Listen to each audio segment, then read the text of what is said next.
अगर आप किस्मत से भटकते हुए हमारे YouTube चैनल केपी मौज पर आ ही गए हैं तो एक बार रुककर जरूर सुनिए, क्योंकि यहाँ हर वीडियो में आपको सुनने को मिलेगी एक ऐसी दास्तान जो दिल को छू जाएगी, जो शायद आपकी अपनी अधूरी कहानी जैसी लगेगी। तो चलिए मिलते हैं एक और एहसास से भरी कहानी में, सिर्फ केपी मौज पर। यह वाकई में बहुत प्रभावशाली और भावुक अंदाज में लिखा गया है।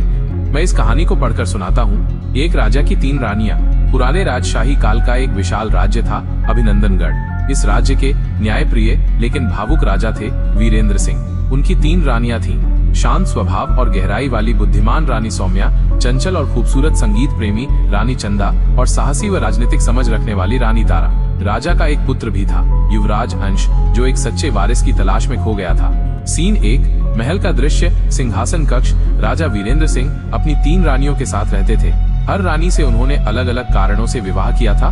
किसी से प्रेम के कारण, किसी से राजनीति के कारण और किसी से कर्तव्य के कारण। तीनों रानियां अपने अपने तरीके से राजा को खुश करने की कोशिश करती थीं, लेकिन राजा का मन हमेशा बेचैन रहता था। उन्हें लगता था कि सच्चा सुख किसी एक में नहीं, बल्कि सच्चे प्रेम और निष्ठा में है। सीन 2, राजकीय उद्यान में। रानी सौम्या राजा के दुख को समझती थी। वह राजा से कहती हैं, राजन, प्रेम वह नहीं जो दिखाया जाए, प्रेम वह है जो निभाया जाए। मैं हर पल आपके साथ खड़ी हूँ, चाहे सुख हो या संकट। राजा चुप रहते हैं, लेकिन उनकी आंखों में नमी आ जाती है। सीन 3, संगीत सभा। रानी चंदा की प्रस्तुति।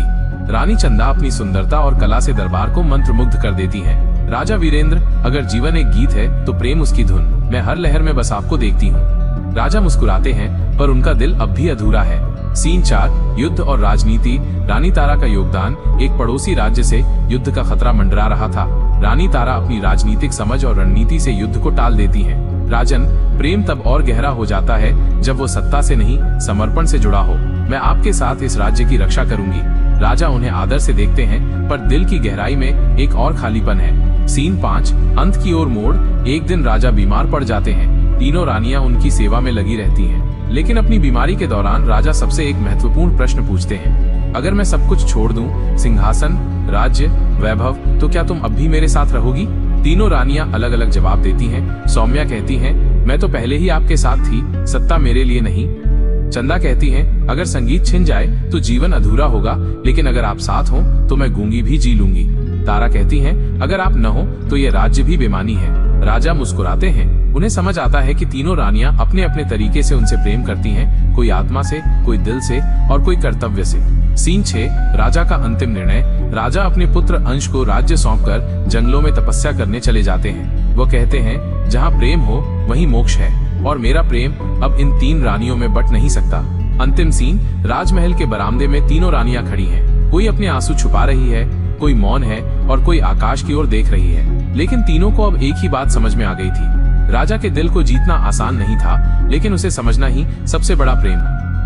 जरूर इस कहानी की मुख्य सीख ये है कि प्रेम की गहराई और अभिव्यक्ति अलग अलग हो सकती है, और सच्चा प्रेम समर्पण और निष्ठा में निहित होता है, न कि केवल दिखावे या स्वार्थ में। यहाँ कुछ और पहलू हैं जो इस कहानी से सीखे जा सकते हैं। प्रेम के विविध रूप। कहानी दिखाती है कि प्रेम केवल एक प्रकार का नहीं होता। रानी सौम्या का प्रेम शांत और आत्मिक है, रानी चंदा का प्रेम कलात्मक और भावनात्मक है, जबकि रानी तारा का प्रेम कर्तव्यनिष्ठ और समर्पित है। ये सभी रूप सच्चे हो सकते हैं, भले ही उनकी अभिव्यक्ति अलग हो। बाहरी आकर्षण बनाम आंतरिक मूल्य। राजा तीनों रानियों के बाहरी गुणों से प्रभावित थे, लेकिन अंततः उन्हें यह एहसास होता है कि सच्चा प्रेम बाहरी वैभव या आकर्षण से परे है। यह उस गहराई और निष्ठा में है जो व्यक्ति दूसरे के प्रति महसूस करता है। निस्वार्थ प्रेम का महत्व। जब राजा अपनी सत्ता और वैभव त्यागने की बात करते हैं, तो तीनों रानियों के उत्तर उनके निस्वार्थ प्रेम को दर्शाते हैं। वे राजा के साथ रहने की इच्छा व्यक्त करती हैं, भले ही उनके पास कुछ भी न रहे। समझ और स्वीकृति।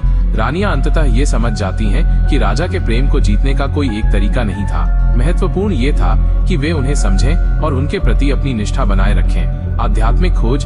राजा का अंत में सब कुछ त्याग कर तपस्या के लिए जाना ये दर्शाता है कि सच्चा सुख भौतिक पोजेशंस में नहीं, बल्कि आंतरिक शांति और आध्यात्मिक ज्ञान में निहित है। संक्षेप में कहानी हमें सिखाती है कि प्रेम की कोई एक परिभाषा नहीं है, और ये विभिन्न रूपों में प्रकट हो सकता है। महत्वपूर्ण ये है कि प्रेम सच्चा हो, निस्वार्थ हो और समर्पण व निष्ठा पर आधारित। अगर आपको हमारी कहानी अच्छी लगी हो तो हमारे चैनल को लाइक, कमेंट और सब्सक्राइब कर लें, ताकि हमारी कहानी आपके पास सबसे पहले पहुंचे।